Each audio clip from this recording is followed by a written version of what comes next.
Muy buenas tardes. Están más que preparados para oír la palabra de Dios, ¿verdad? Dios ha sido bueno. Tremenda adoración. Quiero tratar hoy con ustedes un tema que es muy medular para la vida de la iglesia. El tema lo he titulado, dentro de la serie La vida y los milagros de Jesús, lo he titulado Jesús y dos lecciones de tolerancia. Déjeme darle la definición de tolerancia.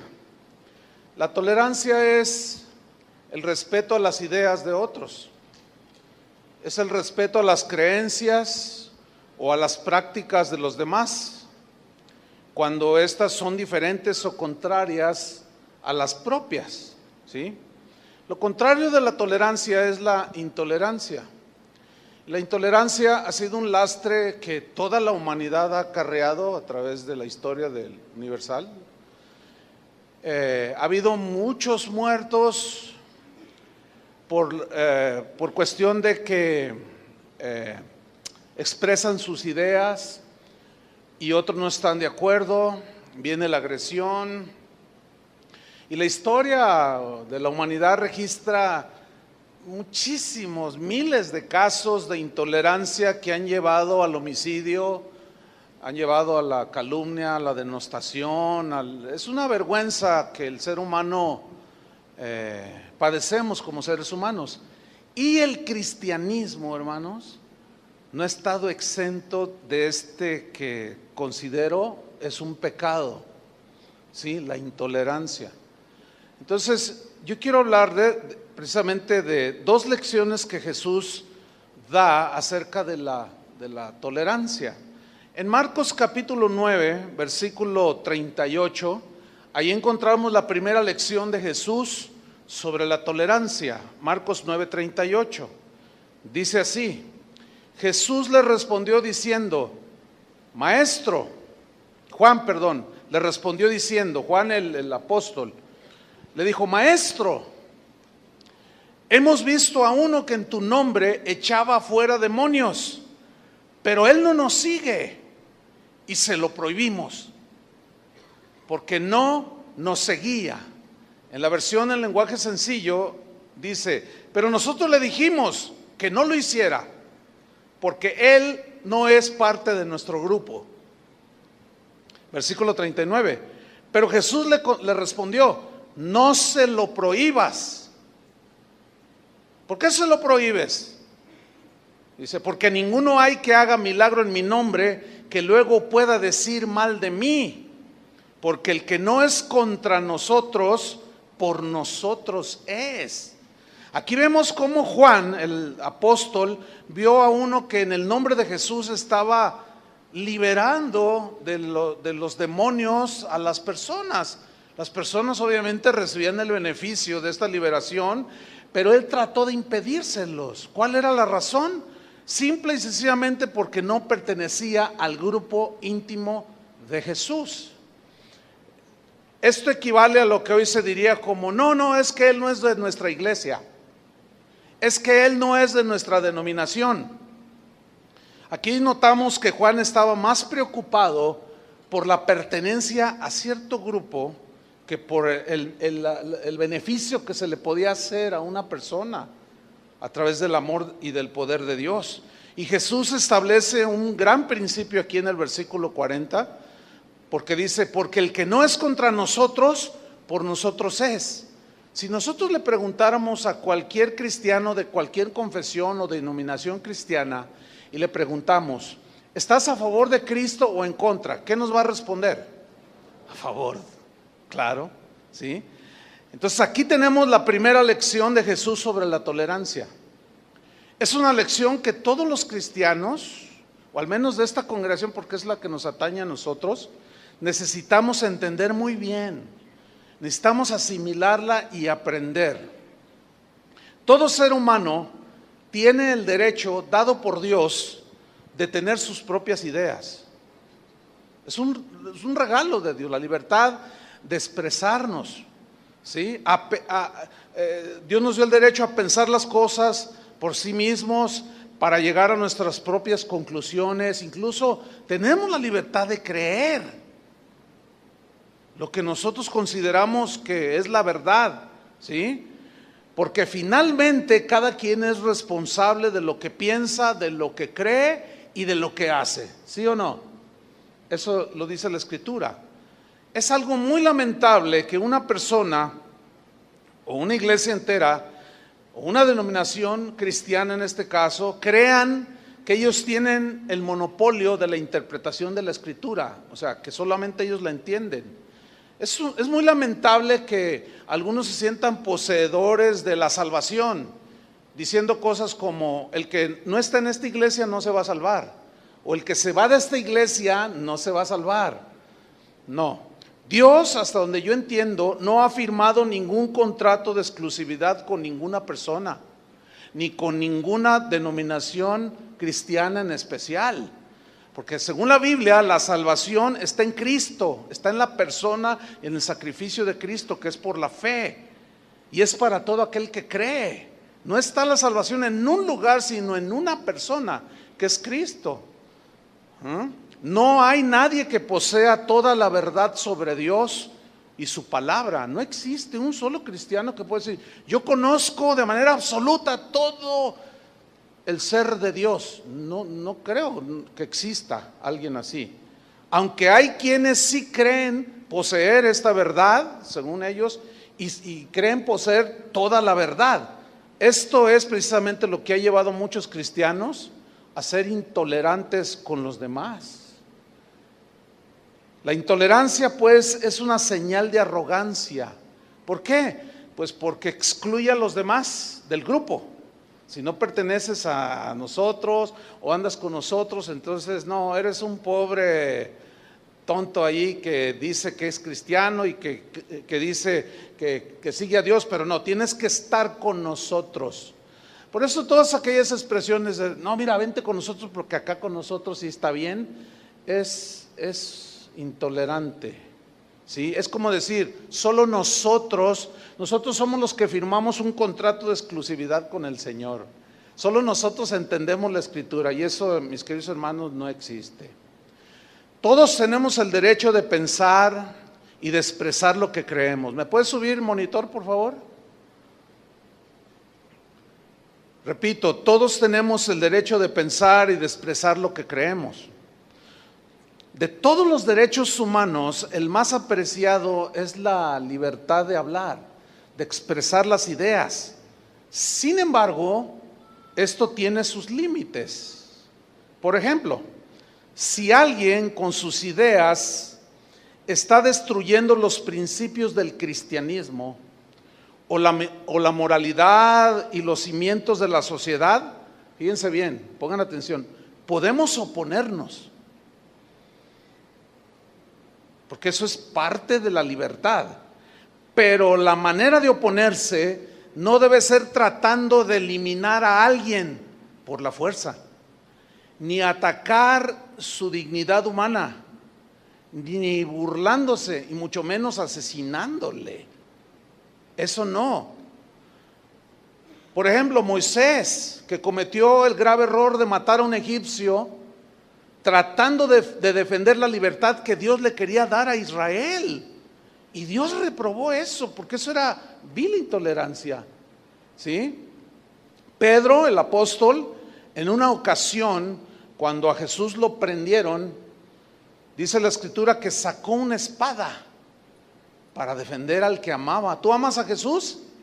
¿Hasta qué grado? De dar tu vida, ¿cierto? Pero ¿te pondrías con pistolas y machetes a defenderlo? ¿O a defender tu fe? No. Sin embargo, Pedro, vemos aquí que él todavía estaba pues en un proceso de entendimiento, de crecimiento, para llegar a un nivel que más al rato vamos a ver, al nivel en el que él llegó, pero él sacó la espada. Ahora dice la Biblia que tiró un tajo con la espada y que le cortó la oreja a un siervo del sumo sacerdote.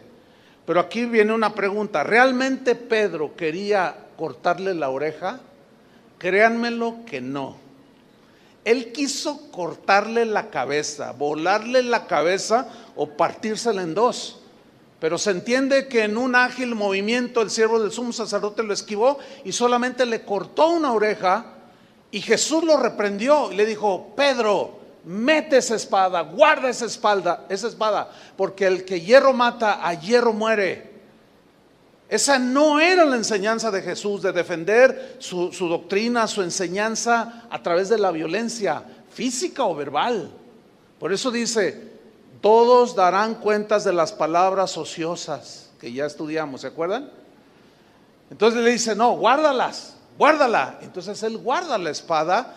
Y yo me imagino así como: ¿qué? Pues ¿quién te entiende, Señor? Pues si yo te amo, yo daré mi vida. Sí, pero así no. Así no. Pasan los años, llegamos a Primera de Pedro, capítulo 3, versículo 12, donde allí ya vemos a un apóstol transformado totalmente. Y él escribió lo siguiente, Primera de Pedro 3:12: porque los ojos del Señor están sobre los justos y sus oídos atentos a sus oraciones, pero el rostro del Señor está contra aquellos que hacen el mal. ¿Y quién es aquel que os podrá hacer daño si vosotros seguís el bien? Mas también si alguna cosa padecéis por causa de la justicia, bienaventurados sois. Por tanto, no os amedrentéis por temor de ellos, ni os conturbéis, sino santificad a Dios el Señor en vuestros corazones. ¿Qué significa eso? Seguimos leyendo. Y estad siempre preparados para presentar, ¿qué? Defensa. ¿Defensa de qué? Ahí no los dice. Nos dice de qué y cómo. Presentar defensa con mansedumbre. ¿Lo están leyendo conmigo? ¿Cómo se debe de presentar la defensa de lo que tú crees? Tienes la libertad de creer en Jesús o de rechazarlo, pero lo que tú crees, ¿lo vas a defender cómo? ¿Con agresiones? ¿Con burlas? ¿Con calumnias? Las abuelitas la llevan mucho en este sentido, porque las abuelitas vienen de una tradición católica de muchos años. Entonces tú te conviertes, empiezas a conocer y entender la palabra de Dios, y si tú llegas con tu mamá o con tu abuelita y le dices: oye, abuelita, ¿a poco tú crees que este mono te oye? ¿Cómo crees que va a recibir tu abuelita eso? Mal, no estás respetando. Y viene a mi mente el episodio cuando Pablo, llega a Grecia y dice que su espíritu se enardecía, tenía un celo por Dios, viendo la ciudad entregada a la idolatría. Y había altares por todos lados, altares de dioses paganos. Pero Pablo no decía nada, no dijo nada, ignorantes, no dijo nada. Él vio un altar con una inscripción que decía: al Dios no conocido. Y les dijo: de este vengo a hablarles a todos ustedes. Sigue diciendo: santificad a Dios el Señor en vuestros corazones y estad siempre preparados para presentar defensa con mansedumbre y reverencia. ¿Qué es reverencia? Respeto. Ahora, ¿a quién vas a respetar? Al quien le estás presentando tu creencia, tus ideas, tus conceptos. ¿Cómo? Con mansedumbre y reverencia, ante todo el que os demande razón de la esperanza que hay en vosotros, o sea, de lo que has creído. ¿Lo alcanzan a ver? Bueno, aquí ya vemos a un Pedro madurando en sus ideas, en sus conceptos, en la tolerancia hacia los demás. Ellos se enfrentaron a un mundo intolerante. Todos los discípulos de Jesús fueron mártires, los asesinaron, excepto Juan. Pero ellos habían entendido que no podían ponerse en la misma posición que los intolerantes. El mandamiento de Jesús era: vayan y prediquen el evangelio a toda criatura, pero a la fuerza tienen que hacerlos creer en mí. No dijo: el que creyere será salvo, y el que no creyere será condenado. Nunca se insinúa que debemos de presionar o de obligar a la gente a creer. Eso va en contra de la conciencia y de la libertad que cada ser humano tiene. Debemos entenderlo. Y también los demás no pueden obligarnos a nosotros a pensar ni a creer como ellos creen. Es una libertad que nosotros tenemos también. Y debe haber respeto mutuo. El problema es que la naturaleza humana trae muy bien amalgamada la intolerancia.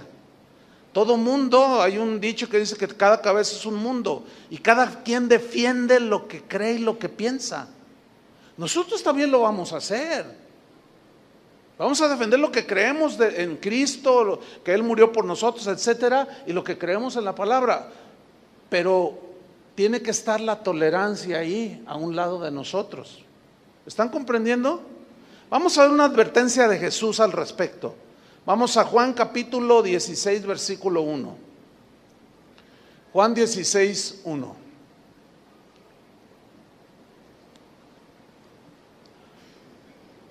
Dice así: estas cosas os he hablado para que no tengáis tropiezo. En otras palabras, Jesús le está diciendo, miren, les estoy diciendo estas cosas para que no llegue un momento en que digan, es que yo no sabía que ser cristiano me iba a costar esto hasta la vida.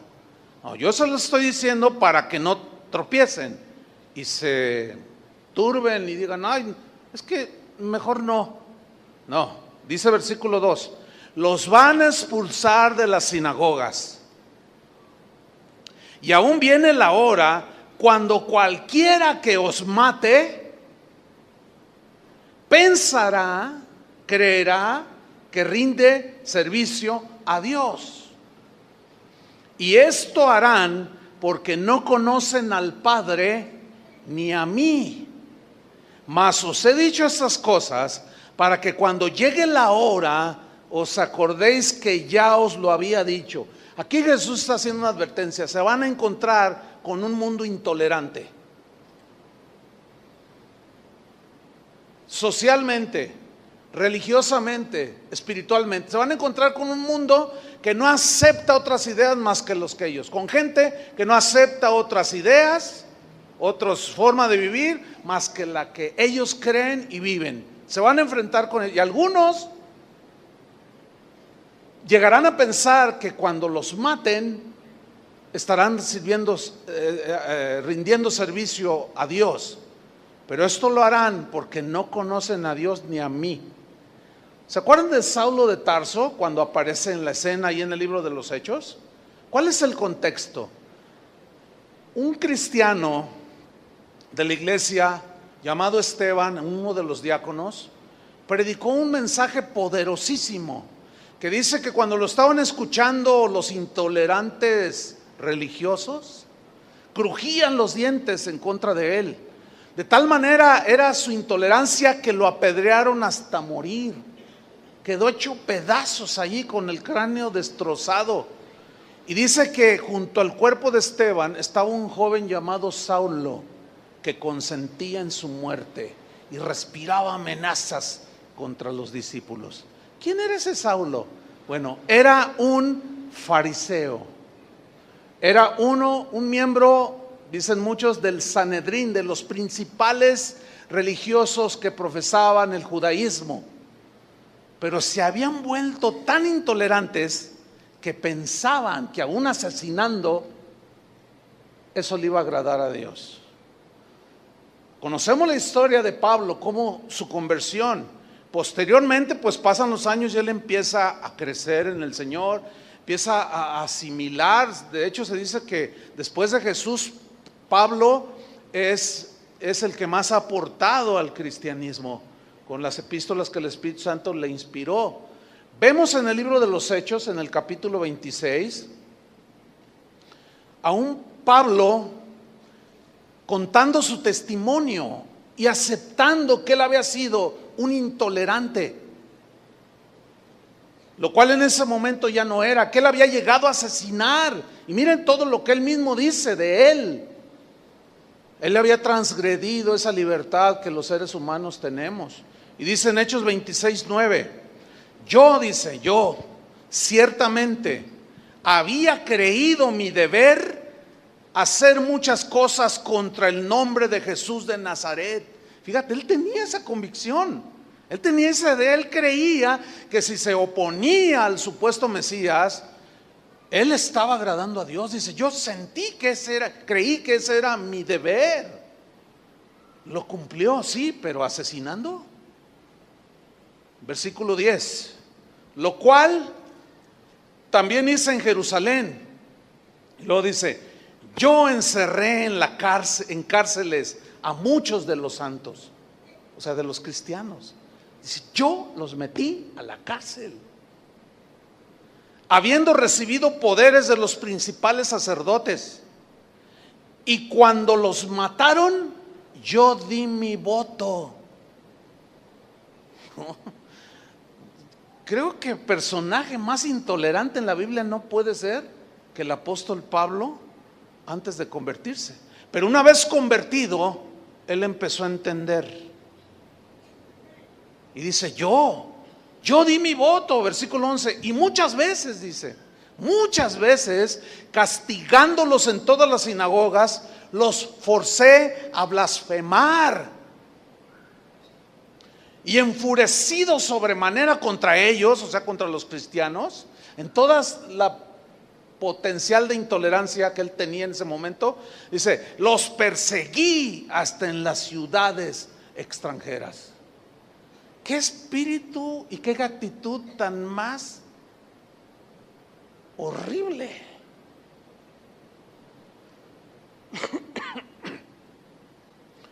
De eso el mundo puede contar miles de historias. El problema es que esto afectó el cristianismo. La intolerancia se sigue presentando. Vamos a hacer un poco de historia. En la Edad Media, los jueces, los torturadores de la llamada Inquisición, Santa Inquisición, protagonizaron muchos episodios vergonzosos. En la España de aquel tiempo hay muchas historias muy vergonzosas respecto al proceder de la Santa Inquisición, que fue impuesta por la Iglesia Católica. Ellos, los inquisidores, estaban plenamente seguros de que al matar a los adversarios del catolicismo, o a los ateos o a los herejes, estaban rindiendo un servicio a Dios. Cuando ellos tomaban a los que en la época de la Reforma estaban dejando la Iglesia Católica y los agarraban, los apresaban, ellos al torturarlos pensaban, ellos creían que estaban haciendo un servicio a Dios. Ellos consideraban que su fe, los católicos de ese tiempo, les permitía quitarle la vida a los que no creyeran como ellos. Ellos pensaban de manera contundente que estaban tratando de salvarlos del infierno. ¿Cuántos crímenes, hermanos, se han cometido en nombre del cristianismo? Esto es muy vergonzoso. La pregunta es, ¿vamos a continuar escribiendo de parte nuestra historias de intolerancia? ¿Sí o no? Yo estoy convencido y tengo esta convicción de años atrás, que renuncio de manera deliberada a ser intolerante. Ahora, es obvio que hemos aprendido al correr de los años. Esta congregación tiene 33 años. Pero la Biblia es un libro que muestra los errores, por ejemplo, de un rey David. Habla de que era un hombre conforme a su corazón, pero no esconde sus errores. Habla de su adulterio y habla de asesinato. No calla el asesinato de Moisés con aquel egipcio. ¿Entienden? ¿De qué nos habla esto? De la imperfección humana. Pero fíjense, la Biblia que Pablo escribió posteriormente, dijo que estas cosas se escribieron para nuestra enseñanza. La pregunta es, ¿aprenderemos la lección y seremos tolerantes con las ideas? Como algo les compartía yo de las leyes que ahora están avalando el matrimonio homosexual. Escúchenme bien, no que estemos de acuerdo con lo que ellos dicen, pero podemos expresar nuestras ideas en contra, siempre y cuando no sea en tono de burla, de agresión, ni física, ni cuando van en la calle y los ves de la mano y les digas un indirecto. No. ¿Me estoy explicando? ¿Por qué? Ellos demandan tolerancia de parte nuestra, porque somos intolerantes. Ahora, nosotros también queremos que nos respeten ellos, ¿no? ¿Sí o no? Ahora, si ellos no nos respetan y se burlan, retrógrados, es asunto de ellos. Pero nosotros no vamos a entrar al juego de la intolerancia. ¿Por qué? Porque esto va a provocar sin duda pleitos, calumnias, agresiones físicas que pueden llegar a quitar la vida a una persona. Y eso es lo que tenemos que evitar, hermano. No podemos involucrarnos en eso. Jesús dijo que esto sucedería porque no conocían a Dios ni a Él lo suficiente. La tragedia de la iglesia es que muchos se han afanado en propagar su idea del cristianismo creyendo tener el monopolio de la verdad y de la gracia de Dios, mientras haya quienes crean que solo ellos tienen la verdad absoluta y completa acerca de Dios y su palabra, seguirá reinando la intolerancia, hermanos. Esa posición de sentirse poseedores de la verdad y que solo lo que yo creo eso es estrictamente la verdad y no tengo la menor margen de equivocarme, esa actitud es la que ha provocado que el cristianismo haya sido vituperado a través de la historia. Esta posición fue la que dio lugar a las cruzadas o la llamada Guerra Santa. Las cruzadas fueron una serie de campañas militares impulsadas por la Iglesia Católica, por los papas, ¿sí? Eso es algo histórico, con el único objetivo de restablecer o de retomar el control cristiano sobre la Tierra Santa que los musulmanes llegaron y despojaron, ¿sí? Y echaron a los cristianos de la Tierra Santa. Entonces los papas, en los 200 años que duraron aproximadamente las cruzadas, hacían llamados al pueblo, a los hombres sobre todo, decían: ¿cuántos quieren defender su fe en Cristo? Alístense. Y se alistaban y les daban una manta con una cruz, ¿sí? De allí el sobrenombre de los cruzados.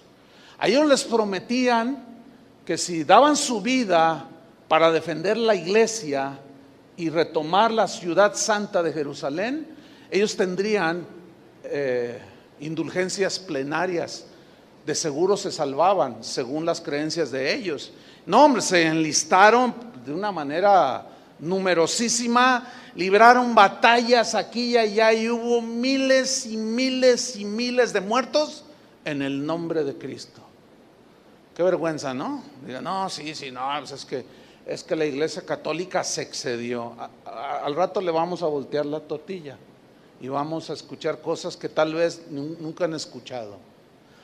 Pero las cruzadas fueron principalmente contra los musulmanes, que también se caracterizan por ser muy intolerantes, ¿sí? Aunque en sus escritos sagrados habla de la intolerancia como en los escritos sagrados de nosotros, que es la Biblia. ¿Sabía usted que el Islam habla de tolerancia, de paciencia, de respeto hacia los... Pero igual que los cristianos se les olvida, y intolerantes contra intolerantes, no, es igual a muerte, es igual a desprecio, es igual a burla, es igual a todo lo malo. Bueno, las cruzadas no solo se dieron contra los religiosos musulmanes, se dieron también contra los judíos mismos, contra cristianos ortodoxos griegos y rusos, contra los mongoles, contra los cátaros, que eran una línea de cristianos, contra los husitas, que también era otra línea de cristianos, los valdenses, y contra todo aquel que se opusiera a Roma. Contra ellos ya era guerra santa contra ellos, y cuello, matazones, todo en el nombre del cristianismo, hermanos. Y corre la historia, estoy haciendo un brevísimo resumen, corre la historia aquí en nuestro país. Aquí México fue conquistado para el cristianismo, en este caso el cristianismo de la rama católica, a filo de espada. Nadie puede negar eso, nadie lo puede negar. Yo tuve, cuando estaba en la secundaria, tuve una maestra que enseñaba historia universal, entre otras materias, y cuando nos tocó este asunto de los españoles, cuando habló de la conquista, la señora, yo me acuerdo, ella era creyente, pero ella tenía una adversión contra la iglesia, nos lo dejaba ver en lo que ella hablaba en su materia. Pero recuerdo que ella, cuando empezó a hablar de la conquista de los españoles, cómo vinieron e impusieron bajo la ley de la espada y con una cruz el catolicismo, el cristianismo, y golpeaba el escritorio y decía yo creo que hasta con alguna amargura y odio. Inconscientemente, pues, un joven, yo estaba muy joven, secundaria, sí logró sembrar algo en mi corazón. Yo lo ignoraba hasta que pasaron años, me convertí ya como pastor, y una vez iba a haber olimpiadas en España, creo, y todos los comerciales eran alusivos a España, obviamente, y hacían comerciales con el tono de los españoles. Entonces cada vez que yo veía un comercial, yo los arremedaba. Y mi esposa me dijo, oye, ella nomás me miraba, y un día me dijo, ¿sabes una cosa? Tú tienes algo contra los españoles. Yo le dije, no, yo no tengo nada. Pues un día, hermano, Dios me llevó a España a predicar. Una noche antes de llegar a una iglesia a predicar, el Señor me habló y me dijo, tú tienes algo en contra y tienes que arrepentirte, tienes algo en contra del pueblo español. Y cuando Él me dijo eso, me empezó a aclarar todo y me trajo a la memoria lo que la maestra había sembrado en mi corazón. Miren, hermanos, reconocí delante del Señor que sí había algo de ello. Antes de tomar la palabra de Dios y de predicar, yo les dije, tengo que decirles algo a ustedes. Había como 200, estaba en Barcelona. Tengo que decirles algo. Y les conté la historia que ya les conté a ustedes. Cuando yo les dije, perdónenme, mira, los hermanos que estaban ahí empezaron a llorar. Y me gritaban así desde los asientos, usted perdone, díganle a los mexicanos que nos perdonen a nosotros. Perdón, perdón. Y se empezaron a parar de sus asientos, empezaron a llegar conmigo y me abrazaban llorando. Perdónenos a nosotros, sabemos todas las atrocidades que sí es cierto hicimos. Era un lloradero aquello, pero fue una sanidad bien bonita. Estaba en una iglesia cristiana. El famoso humanista Voltaire escribió una obra famosa que se llama Cartas Filosóficas. Fue publicado en 1734, la Reforma ya se había consumado. En ese escrito él defendió la libertad religiosa, ideológica, pero tristemente acusó al cristianismo de ser la raíz de todo fanatismo. Qué lamentable. ¿Por qué? Porque él se dio cuenta no solo de las atrocidades de la Inquisición católica, sino las atrocidades que también la Inquisición protestante hizo. Y de eso quiero hablarles brevemente. Dejen que llueva, no se fijen, no va a pasar nada, no es el diluvio ni nada. Pongan atención acá. El mismo Voltaire dijo una frase que se volvió emblemática y dijo así, como diciéndolo a su adversario, odio lo que dices, pero ¿sabes? Daría la vida por defender tu derecho a decirlo. O sea, el tipo era un humanista y él tenía un concepto muy fuerte, humanísticamente hablando, de la libertad que tú tienes para hablar y expresar tus ideas. No tengo el derecho a callarlas, tengo el derecho a argumentar lo que yo creo, pero jamás bajo la bandera de la agresión. Estamos en el tiempo de la Reforma ahora, en esto que voy a decir. Había un hombre es muy famoso, pero era un hombre notable en su tiempo, era un hombre muy sabio. Se llamaba, o le decían, era un mote, Erasmo de Rotterdam. Un hombre muy sabio, un hombre cristiano, humanista también, filósofo, filólogo, es decir, erudito en las raíces de las palabras, en su significado, y además era un teólogo consumado, pero tenía un espíritu muy quieto, muy manso. Bueno, Erasmo comenzó a escuchar las ideas que Martín Lutero, consumador de la Reforma Protestante, con la libertad que él decía que tenía, empezó a expresar sus ideas. Y el sabio Erasmo, al escucharlo, asentía y concordaba con algunas de las definiciones e ideas de Lutero. Entre esas ideas estaba la del gobierno de la iglesia, que debía de haber una reforma, que se habían desviado del verdadero sentido evangélico, ¿sí? Entonces Erasmo decía, tiene razón este hombre, ¿sí? Lutero, al darse cuenta de que Erasmo, el sabio Erasmo, consentía con su enseñanza, pues empezó a presionarlo para que él fuera como el representante de los reformadores, como el que fuera la parte intelectual y sabia de la defensa de la reforma. Pero Erasmo se negó, no quiso, y Lutero se enojó. Y el Papa de ese tiempo mandó llamar también a Erasmo y le dijo, mira, tú necesitas escribir con esa brillantez que tienes en contra de los herejes reformadores y ponerte de nuestro lado. Y el sabio Erasmo dijo, tampoco con ustedes. Bueno, esta negativa de trabajar con ninguno de no trabajar con ninguno de los dos bandos fue interpretada tanto por los católicos como por los protestantes como cobardía. Le decían, eres un blandengue, cobarde y desleal. Lo empezaron a agredir en su integridad, con una intolerancia, pero de ambas partes, no solo de una, de ambas, tanto de católicos como no católicos ya en ese tiempo. Y un papa lo acusó y le dijo una frase que se hizo famosa en ese tiempo, que dice así, le dijo a Erasmo, usted, Erasmo, usted puso el huevo y Lutero lo empolló. Y el hombre sabio le respondió, sí, pero yo esperaba un pollo de otra clase. Una de las tragedias de la religión ha sido que muchos creen que están sirviendo a Dios. Y no se duda ese celo que se tiene. Otros argumentan que están defendiendo la sana doctrina, y hay que defenderla. Pero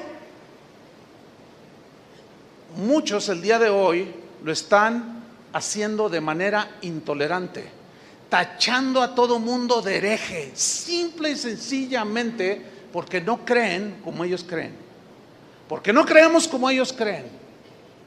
Y para ellos nosotros somos herejes, estoy hablando así en ese sentido. Y nosotros los tachamos de herejes porque no creen como nosotros creemos. ¿Ustedes creen que eso es el Espíritu de Cristo? Créanme lo que no, hermanos. Créanme lo que no. En el desarrollo de la enseñanza se van a dar cuenta cuál es el verdadero Espíritu de Cristo. Persiguiendo a los que nosotros consideramos herejes. Ahora, hay herejías. Y de esas hay que ventilarlas como tal.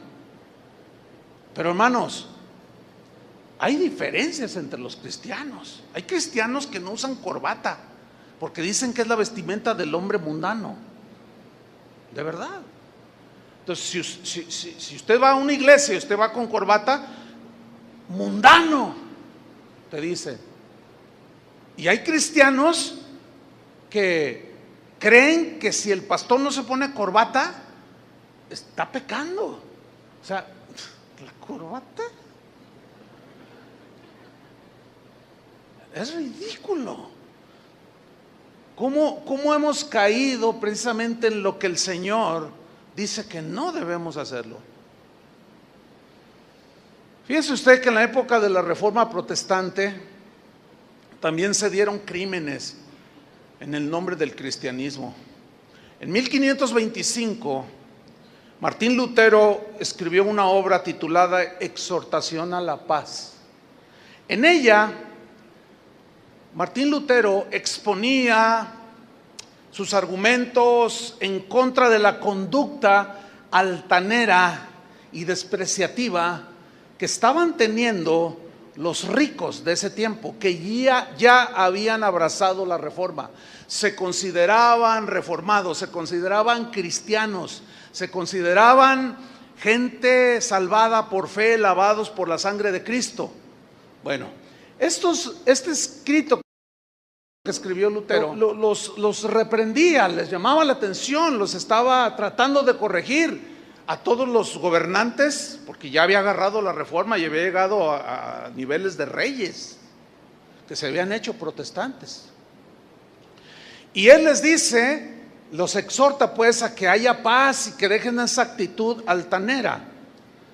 Bueno, la historia de ese tiempo registra una masacre donde murieron más de 120,000 campesinos alemanes. Se conoce como la matanza de Weinsberg en Alemania. ¿Qué sucedió ahí? Algo pasó en el corazón de Martín Lutero que puede pasarle a cualquiera, hermanos. Ese es el punto, Porque así como decimos de la intolerancia católica, también tenemos que subrayar la intolerancia de la otra parte, que fueron algunos de los reformadores, entre ellos Lutero. Resulta que de pronto Lutero decide colocarse del lado de los ricos, de los gobernantes, de los príncipes, y condenó severamente a los campesinos que se sublevaban, empezaron a sublevar, empezaron a reclamar sus derechos.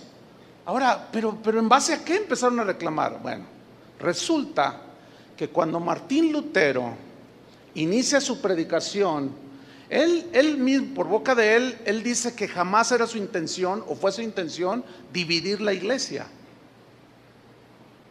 Eso lo dice él. Muchos contemporáneos de él e historiadores aseguran que era cierto. El corazón de él no era dividir la iglesia.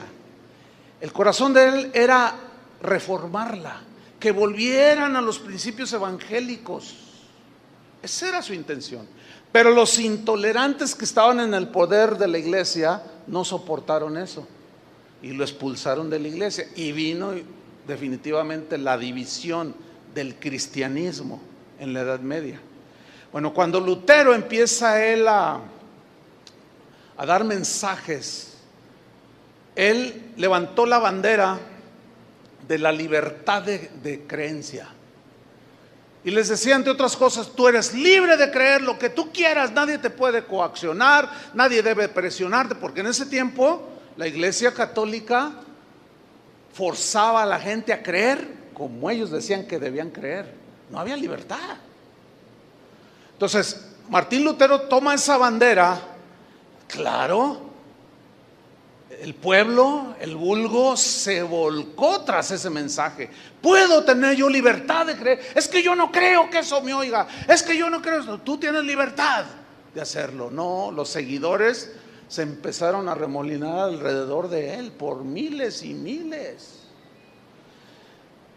Él, Martín Lutero, tradujo la Biblia, el Nuevo Testamento, al alemán, pero al alemán del vulgo, al alemán que se solía hablar en esa época, con las palabras del pueblo, un alemán muy accesible a la gente sencilla. Okay. Gutenberg, inventor de la imprenta, fue contemporáneo de Martín Lutero, y el inventor de la imprenta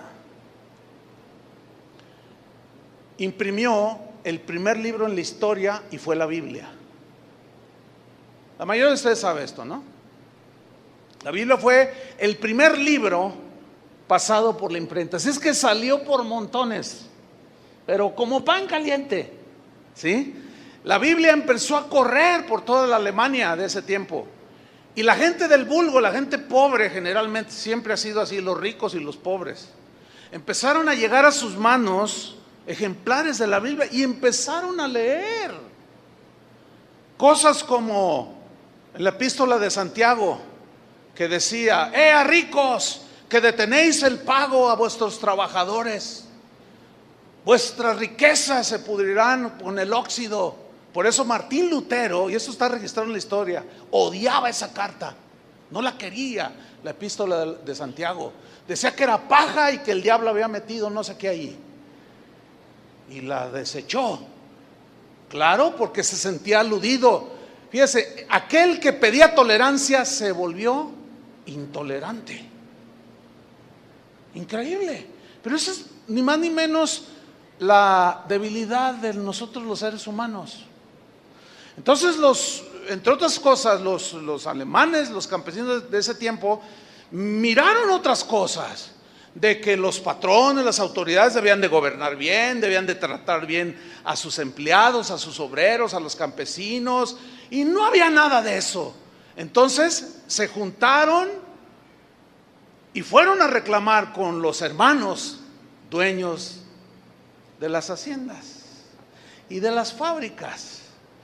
Y estos hermanos reaccionaron mal y dijeron: no. Entonces le comunican a Lutero de la rebelión de la chusma, ¿sí? Y él, de una manera inexplicable, se pone a favor de los ricos. Algunos de ellos habían financiado por años su trabajo de traducción, como que tenía cierto compromiso con ellos. Eso dicen los historiadores. Por eso es que se puso de parte de ellos, y estos se vieron en la libertad, entre comillas, de decir: ustedes no pueden reclamarnos nada a nosotros. Y de ahí se derivó la tragedia de esa batalla esa matanza de Winsberg en Alemania. Más de 120,000 campesinos lavados con la misma sangre de Cristo, esa era su fe. Solo por reclamar, los asesinaron. Y Lutero inmiscuido en eso, escribió una carta que tituló Contra las hordas de campesinos, contra aquellos que empezaron a exigir sus derechos cuando los vieron plasmados en las Escrituras. Y de manera inexplicable, Martín Lutero en esa carta escribió lo siguiente, un extracto de lo que escribió: contra las hordas de esos asesinos y ladrones mojo mi pluma en sangre. Sus integrantes deben ser aniquilados, estrangulados, apuñalados en secreto o públicamente por quien quiera que pueda hacerlo, así como se matan a los perros rabiosos. Firmado Martín Lutero. Ese es el lado negro, parte del lado negro oscuro de la Reforma. Pretender presentar a los reformadores mejores que un Pablo, mejores que un Moisés, mejores que un David, sería endiosarlos, que es justamente lo que muchos que se dicen reformadores han hecho: endiosar y presentar como hombres impecables, lo cual no es verdad. La historia no puede mentir. Ahí quedó registrado en la historia. Ni qué decir del odio que Martín Lutero tenía contra los judíos, el pueblo de Dios. En su obra escrita en 1543, al final de su vida, un ensayo que tituló Los judíos y sus mentiras, dice textualmente así: había yo decidido no escribir nunca más ni de los judíos ni contra los judíos, pero esta gente malvada y miserable no cesa de tratar de destruirnos a nosotros los cristianos. He permitido que este pequeño libro salga adelante para todos aquellos que han resistido a tan venenosa cometida de los judíos contra nosotros los cristianos, y así advertirles para que permanezcan en guardia contra ellos. Sigue diciendo Martín Lutero: yo no podría creer que un cristiano se permitiera a sí mismo ser engañado por esos judíos y tomar parte de su destierro y miseria. Pero el diablo es el Dios de este mundo, y donde no está la palabra de Dios, él se mete fácilmente. No solo entre los débiles, sino también entre los fuertes, o sea, ellos, ¿no?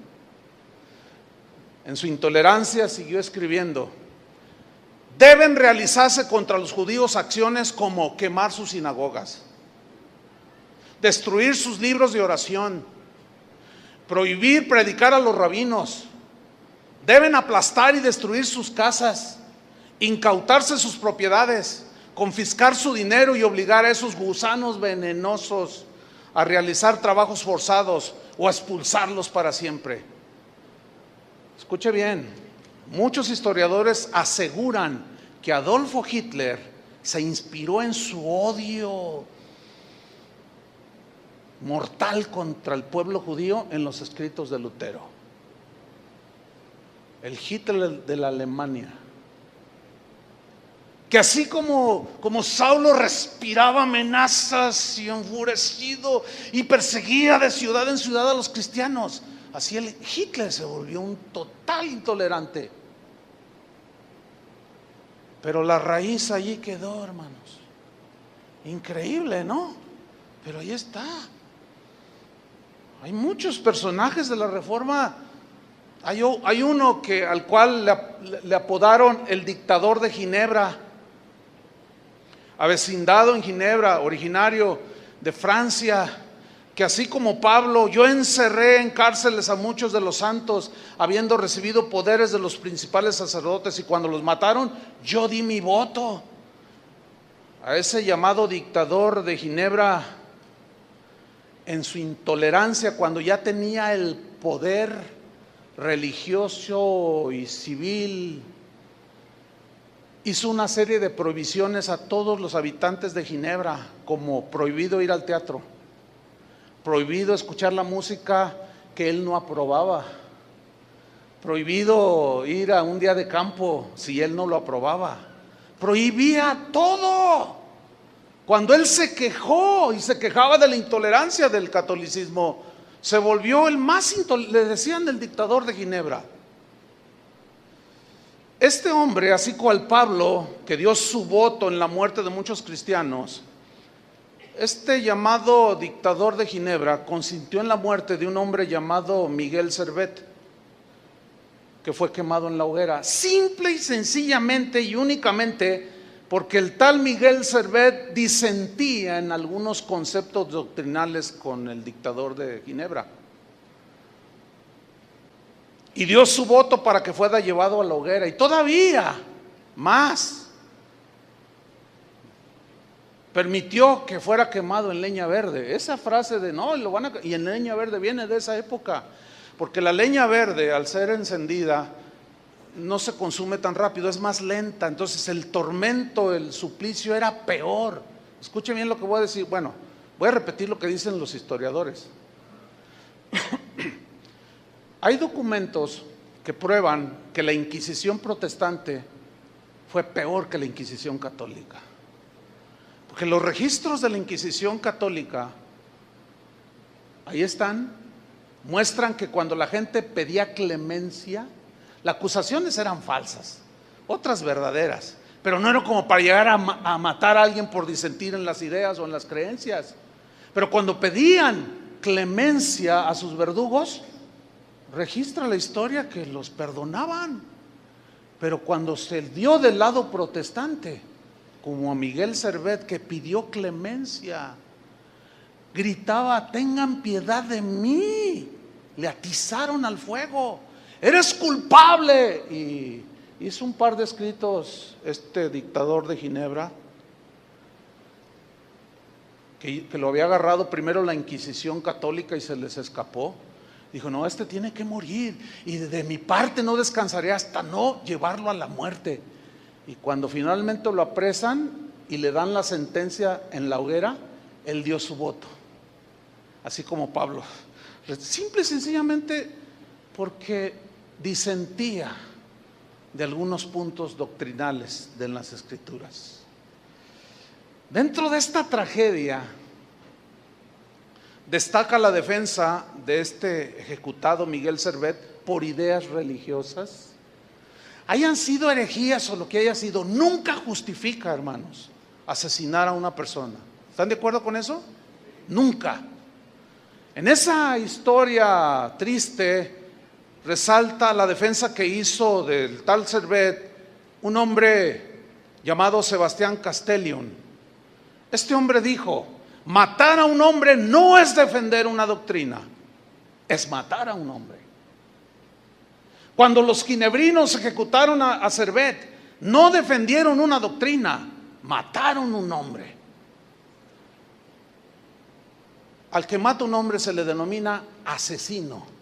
Ay, hermano, que ya te volviste en contra de la reforma. No confundan, por favor. Porque si hablamos de los pecados de David, tenemos que hablar también de nuestros errores, ¿o no? Creo que sería honesto hacerlo también, ¿no? Yo di una serie sobre la historia de la iglesia, pero era un esbozo, hermanos. 12, 15 enseñanzas sobre, hermanos. Muchos tal vez ni siquiera se imaginan el volumen de información que hay sobre la reforma, los episodios gloriosos de la reforma, pero también el lado oscuro de la reforma. Y por obvias razones yo plasmé en un par de capítulos los horrores del papado, ¿sí? Y mencioné brevemente las aportaciones de algunos de los reformadores, no de todos, sino de algunos cuantos, por el bien de la reforma de la iglesia. Me faltó tiempo, pero no lo traté de encubrir, jamás. Esta información no la sé de ayer. Esta información tiene siglos. El asunto es que ahora por el internet tiene más acceso. Tenemos más acceso a volúmenes escritos, libros completos. Entonces cuando alguien, el otro día me escribió un pastor, me dijo: mire lo que descubrí, y era algo de esto. Estaba así como impactado, ¿no? Yo no lo había visto. No, yo pensaba que los reformadores. Tú pensabas. Pero no ningunos héroes como se nos ha querido pintarlos, no. Este tal Sebastián Castellion, un hombre muy brillante también, cristiano, creyente, empezó a ser perseguido por el dictador de Ginebra, el que consintió en la muerte de Miguel Servet, y le hizo un escrito a este dictador. En una carta, se las voy a leer, es breve, dice: os pido por el amor de Cristo que respetéis mi libertad y renunciéis al fin a seguir acusándome falsamente. Dejad que profese mi fe sin coaccionarme, tal y como a ti se te permite ejercer la tuya, y como espontáneamente yo la reconozco. De todos aquellos cuya doctrina se aparta de la vuestra, no supongáis que están en un error, y no les acuséis acto seguido de herejía. Aunque yo, como otros muchos devotos cristianos, intérprete de la Escritura, de un modo distinto como lo hacéis vosotros, profeso con todas mis fuerzas mi fe en Cristo. Seguramente uno de nosotros está equivocado, pero precisamente por eso amémonos el uno al otro. Un día el maestro nos revelará la verdad y nos dará a entender quién es el que estaba equivocado. Lo único que sabemos con seguridad tú y yo, o al menos deberíamos saber, es el compromiso de amor mutuo. Practiquémoslo, y al hacerlo cerraremos así la boca de todos nuestros adversarios. ¿Consideráis que vuestra interpretación de las Escrituras es la correcta? Los demás piensan lo mismo de la suya. Que los más sabios se muestren, por tanto, como los más fraternales, y que no permitan que su saber les vuelva arrogantes, pues Dios lo sabe todo y doblega a los orgullosos y ensalza a los humildes. Bueno, aquí surge una pregunta obvia: ¿y cuál fue la respuesta del reformador de Ginebra? ¿Saben cuál fue la respuesta? Sebastián Castellion fue perseguido de manera tenaz, encarnizada, por este reformador, y finalmente lo desterró de Ginebra, Suiza. Lo mandó a volar simple y sencillamente porque no pensaban igual. La intolerancia brilló en todo su esplendor en aquellos años bajo el cielo de Ginebra. Vamos rápidamente a ver la segunda lección de Jesús sobre la tolerancia. Lucas capítulo 9, versículo 51. Lucas 9, 51. Vean esta historia y créanla porque somos cristianos y está en la Biblia. ¿Están listos? Lucas 9, 51. Cuando se cumplió el tiempo en que él había de ser recibido arriba, o sea Jesús, allá en el cielo después de su sacrificio, afirmó su rostro para ir a Jerusalén. Y envió mensajeros delante de él, los cuales fueron y entraron en una aldea de los samaritanos para hacerle preparativos, mas no le recibieron. ¿Se acuerdan de Jesús en su diálogo con la samaritana? Dame de beber. ¿Cómo tú, siendo judío, me pides a mí que soy mujer samaritana? Porque judíos y samaritanos no se tratan entre sí. Tenían pleito de tipo religioso.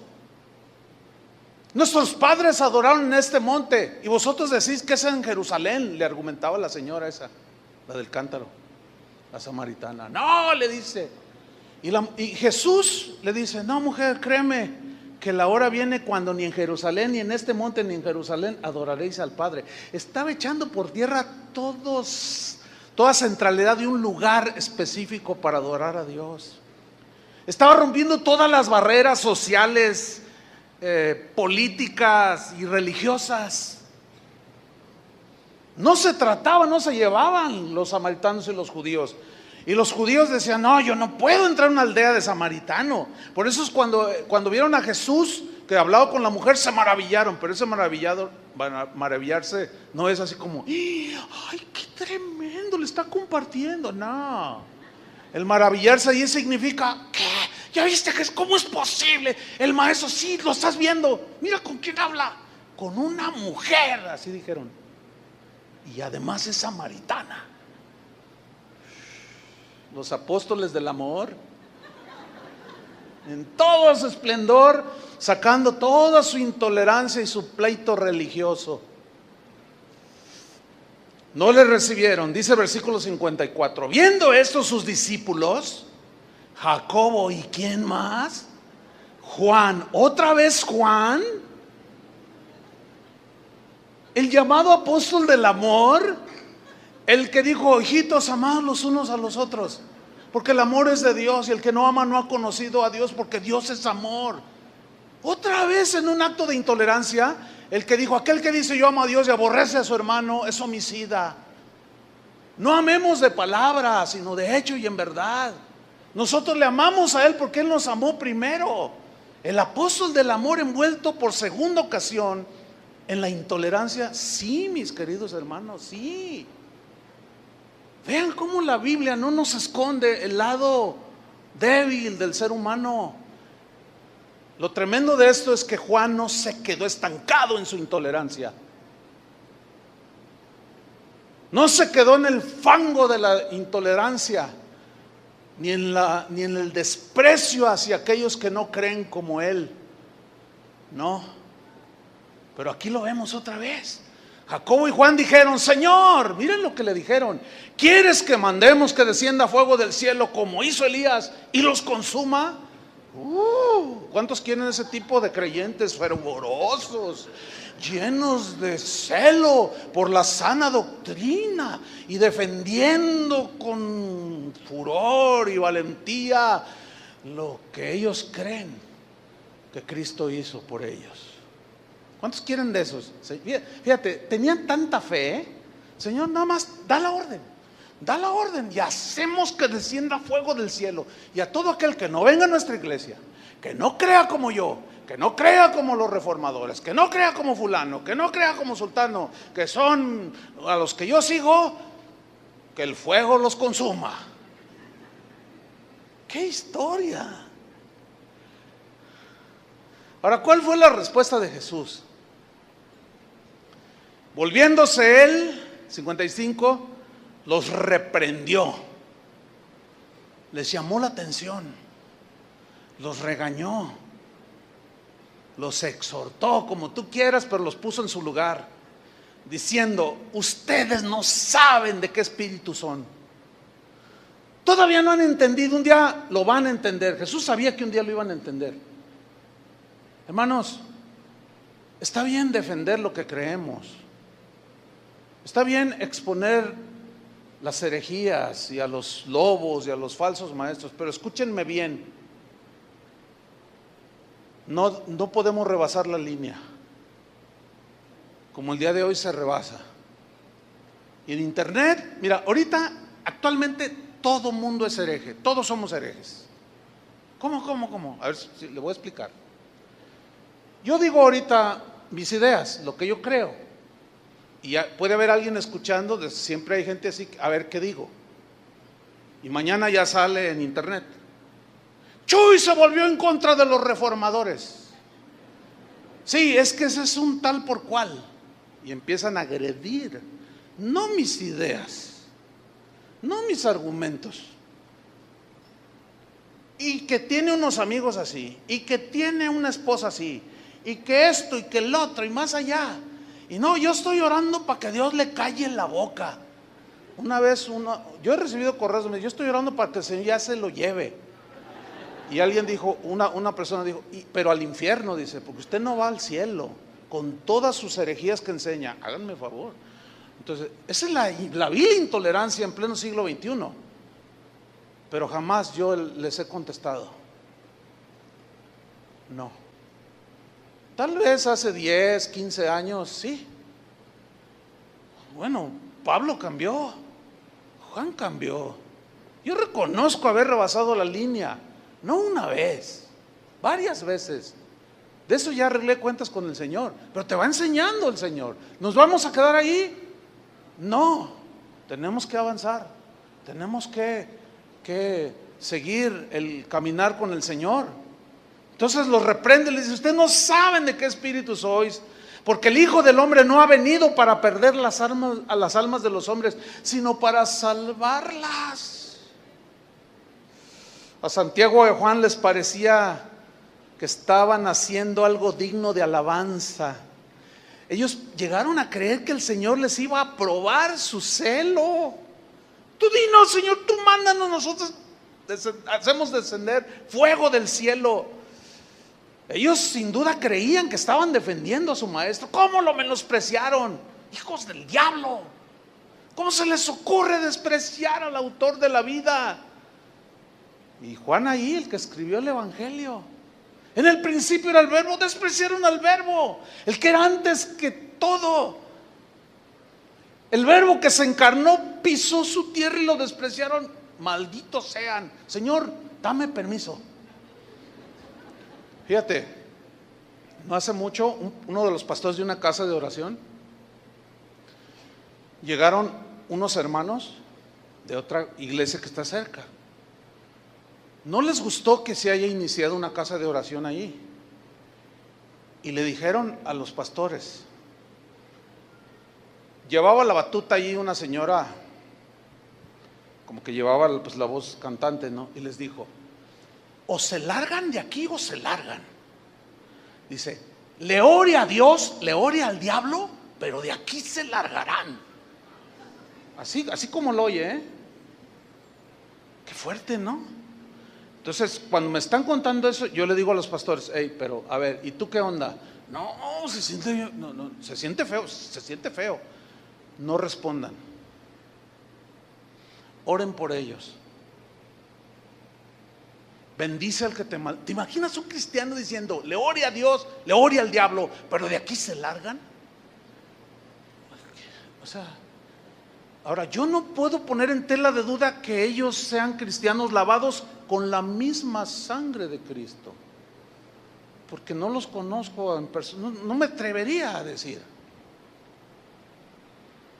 Pero qué pasaje, hermanos. Juan Wesley, un hombre el que fundó la iglesia metodista, decía: yo no tengo más derecho a objetar a un hombre por tener una opinión distinta de la mía. No tengo derecho.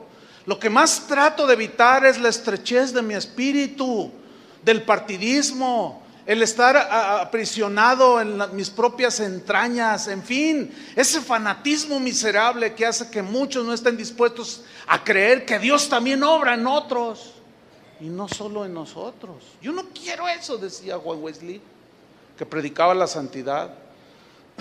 Otro hombre distinguido de ese tiempo escribió a sus paisanos en Escocia, que eran muy intolerantes, les dijo: os ruego por las entrañas de Cristo que consideréis que es posible que ustedes estén equivocados en algo. Les ruego, decía. Nosotros venimos de la Reforma, os ruego que consideréis la posibilidad, que entiendan que pueden estar equivocados en algunas cosas. Otro hombre dijo: recuerda esto, sea lo que tengas entre tus manos, alguien lo verá y lo entenderá de manera diferente que tú. El día de hoy parece que se murió la tolerancia entre los cristianos y en su lugar resucitó la señora fea llamada intolerancia. El Facebook, hermanos, es el campo de batalla de todos los defensores de la sana doctrina, de los ortodoxos, de los que ellos sí entienden el evangelio, descalificando a todo mundo, simple y sencillamente porque no creen igual. ¡Hereje!, dicen, te vas a ir al infierno. Y tienen tanta fe como Juan y Jacobo en su primitivo estado. Decir: yo cuando le oro a Dios, Él me responde mis oraciones. ¿Y cómo vas a orar? ¿Quieres que mande fuego del cielo y consuma a todos estos de la luz del mundo porque siguen a un hombre? Líbrenos Dios, hermano, de hacer eso. Déjalos, que no conciliemos con la idolatría y su doctrina, ese es otro asunto. Pero ellos tienen derecho, ¿o no? Y podemos debatir sus creencias, que según lo que nosotros entendemos de la Biblia están torcidas, pero jamás rebasar la línea, ¿entienden?, de agredir a uno de ellos. Jamás. El día de hoy se ven en las páginas, en los blogs de Facebook, todos los que escriben creen tener la razón. Siempre el otro está equivocado, pero el que escribe, ese está en lo justo, en lo que es. La mayoría de las veces son doctrinas no fundamentales. Y hay una peleadera por todos lados. Y alguien sale a predicar: les voy a predicar del rapto, hermanos. Fíjense que el Señor va a venir y nos va a arrebatar. A la mitad de los 3 años y medio que habló el profeta Daniel, y que según la escritura, y otro que está escuchando dice: herejía, el Señor no va a venir a la mitad de los 3 años y medio. Yo he contado por lo menos 7 interpretaciones diferentes del rapto. Es más, 8. Hay un segmento de cristianos que no creen en el rapto y se pelean. No, el Señor va a venir después de la gran tribulación. Herejía, porque Él dice que nos libra de la ira. Y cada quien saca sus textos. Pero en los temas que no son claros, ¿saben por qué? Porque no son temas fundamentales. Pablo a los romanos les escribe: recibid al débil en la fe, pero no para contender sobre opiniones. Hay muchas cosas que rayan en la opinión, o hasta donde nos alcance el entendimiento. Hermano, lo importante es que Él va a venir, ¿o no? Independientemente si es a la mitad, o a la mitad de la mitad, o a la mitad de la mitad de la mitad, o que no venga en el rapto, Él va a venir por segunda vez. Hay muchas interpretaciones. ¿Qué me dicen de la vestimenta? Una de pleitos, hermanos. Iglesias enteras divididas, porque unos creen en los milagros y un segmento de la iglesia no cree. Y luego, como Facebook está ahí, pues cada quien dice lo que quiere y lo que cree. Y alguno empieza ahí inquietamente a aprender. De pronto escucha una predicación: la mujer que predica es pecadora, porque la mujer, cállese, la mujer no debe predicar en la iglesia, porque la mujer debe estar callada, y calladita se ve más bonita. Entonces, de pronto, si tú tienes algo en contra de la esposa de alguno de los pastores de tu iglesia, no te cae bien y lees a uno de esos, no, te hace seguidor. No, pero pues como anillo al dedo. Y luego llegas con el disco, dice, mira, escucha esto. Y no, de veras las mujeres deben quedarse calladas. Es que, señoras, calladitas se ven más bonitas. En esta iglesia no permite, luego otros, ¿verdad? Claro, si ellos quieren que sus mujeres queden calladas, cállenlas. Nosotros no creemos así. Pero yo no voy a ir a esa iglesia, no los voy a tachar de herejes, aunque ellos nos tachen de herejes. Como dijo un bloguero que es poco intolerante, dijo, yo voy a decir algo, pero iglesias donde tengan mujeres que predican, hay pecado. Yo no dije nada. ¿Qué voy a decir? O sea, eso raya en... Bueno, es que para mí aquí dice que la mujer se calle. Bueno, ese es tu entendimiento del punto. Yo lo entiendo de otra manera. O va a afectar nuestra salvación porque una mujer hable o se quede callada. Pero iglesias enteras se han dividido, hermano. Una casa de oración se dividió porque un predicador le soltaron el púlpito y empezó a decir muchas cosas que él cree que nosotros no creemos, y no faltó quien lo siguiera. Y entre esas era que la mujer calladita se ve más bonita. Nosotros no creemos así, pero no nos vamos a pelear ni vamos a tachar a medio mundo de hereje, aunque ellos nos tacharan. ¿Están entendiendo el mensaje, hermanos? Ya ni qué decir de los dones del Espíritu Santo. Unos los niegan, otros los aseguran. Los milagros, no, sí existen. Nosotros creemos en milagros, pero hay cristianos que dicen son del diablo. Ay, diciembre es el mes del martirio para muchos, porque es una guerra, que si la Navidad se debe celebrar, que es fiesta pagana, y una peleadera entre los cristianos por temas secundarios. Si tú tienes libertad de celebrar, celébrala. Si tú opinas que no tiene nada malo, debemos de respetar. Y si alguien dice, pues yo, a pesar de la libertad que tú tienes tener, para mí sigue siendo pagana, está bien, yo respeto tu concepto.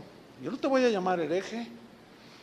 En eso incluyen los diezmos, que si son de la ley, que si no.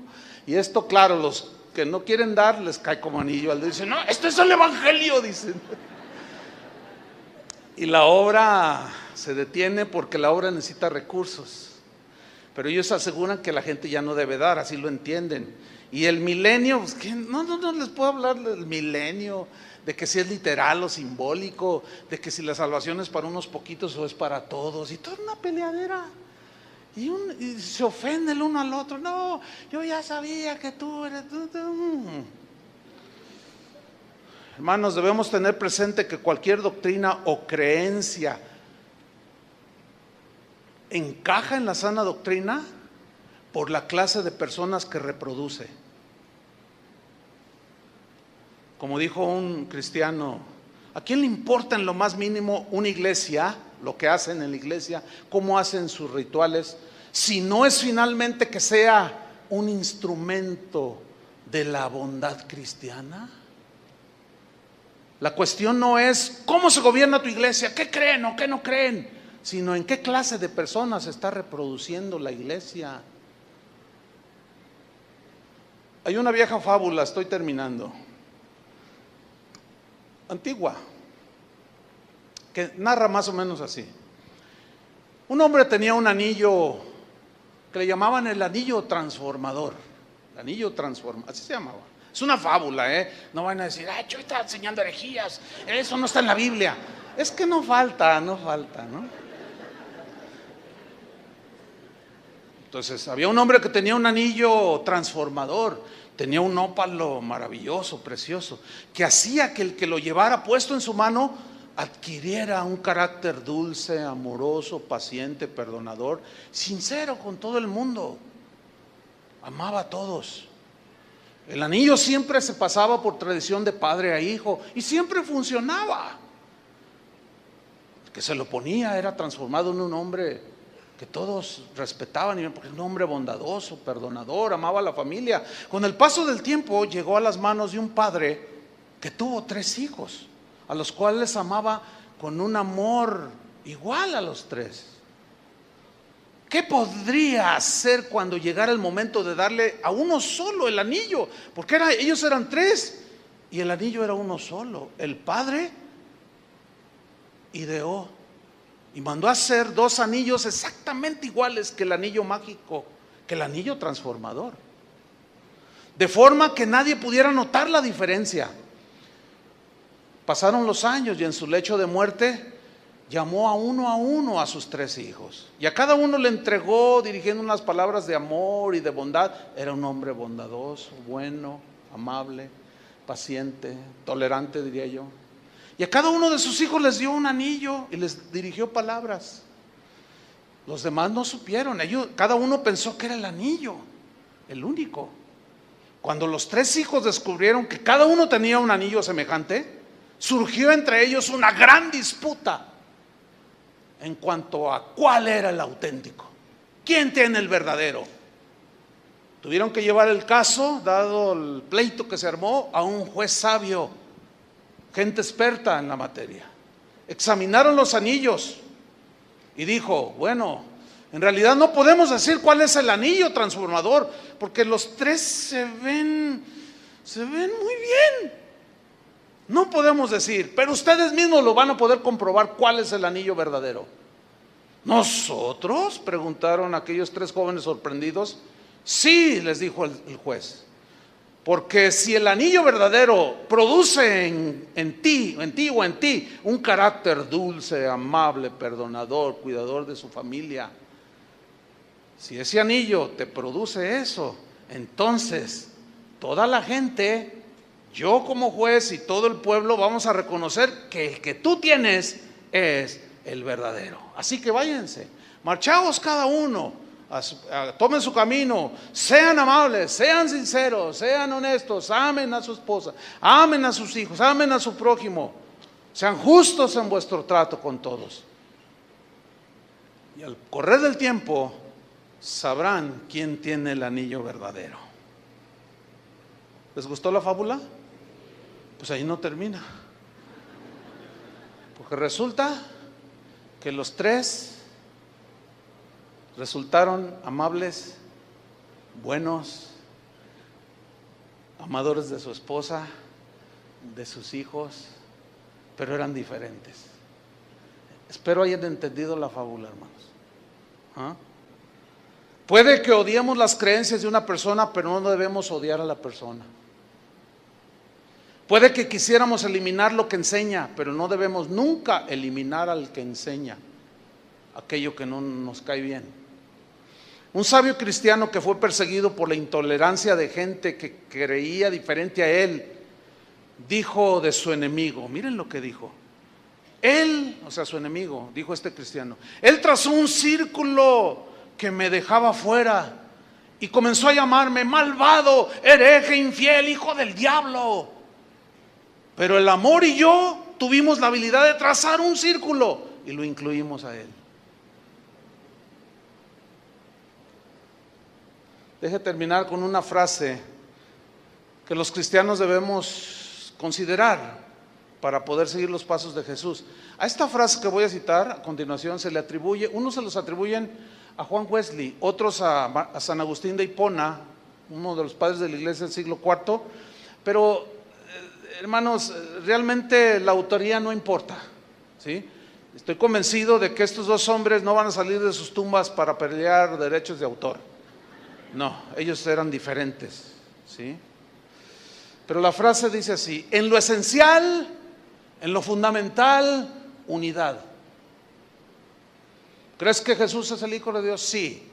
¿Crees que Él murió en la cruz por tus pecados? Sí. ¿Crees que nació milagrosamente, virginalmente de una virgen? Sí.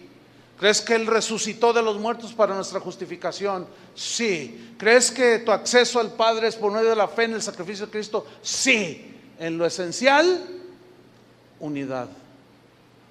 En lo no esencial y dudoso, libertad. Y en lo demás, amor. Y yo añadiría la frase de un apóstol transformado, el apóstol se llama Pedro, que dijo, porque el amor cubrirá multitud de errores. Dígame qué cristiano es perfecto. Nadie. Dejemos de juzgarnos, dejemos de ya de una vez por todas, el que entienda, entienda. Necesitan saber de qué espíritu son. ¿Eres del espíritu de Cristo? Tenemos que dejar de estar peleando y descalificándonos entre personas que somos lavadas con la misma sangre de Cristo. Amén. Oremos. Señor, te agradecemos mucho tu gran paciencia que has tenido para con nosotros, porque sin duda que todos hemos transgredido este principio. Señor, perdónanos, porque de alguna manera, en algún tiempo, en algún momento, hemos sido intolerantes con nuestros familiares, a veces con nuestros propios hijos, forzándolos a creer, y transgredimos su conciencia, y nos metemos, invadimos su libertad, que todos los seres humanos tenemos para creer o no creer. Perdónanos, Señor, por las descalificaciones entre nosotros. No queremos repetir la historia. La historia de la iglesia cuenta historias muy, muy tristes a través de los siglos. Y hoy estamos 2000 años después del nacimiento de Jesús, nuestro Salvador, nuestro Señor, que es el alfa y el omega, el principio y el fin, que es el verbo que se encarnó, tomó forma de hombre, y vimos su gloria, dijo el apóstol Juan, gloria del unigénito del Padre. Dios de verdad, sin ninguna iniquidad, amó tanto al mundo que envió a Jesús a morir por cada uno de nosotros. Y nos dejó un mandamiento: vayan y prediquen el evangelio a toda criatura. El que creyere será salvo, el que no creyere será condenado. Nunca dijo que a la fuerza. Si alguien se burla de ti, te debate, te agrede, tú no lo hagas. Deja de escribir en tu Facebook y aludir a los errores que todos tenemos, y caminemos en el Espíritu de Cristo, ¿sí? Y así como Pablo el apóstol sufrió una transformación de su intolerancia y de su odio, de igual manera Juan fue transformado, cometió errores y ahí están en la Biblia. Nosotros los hemos cometido, hermanos, pero podemos cambiar. Amén.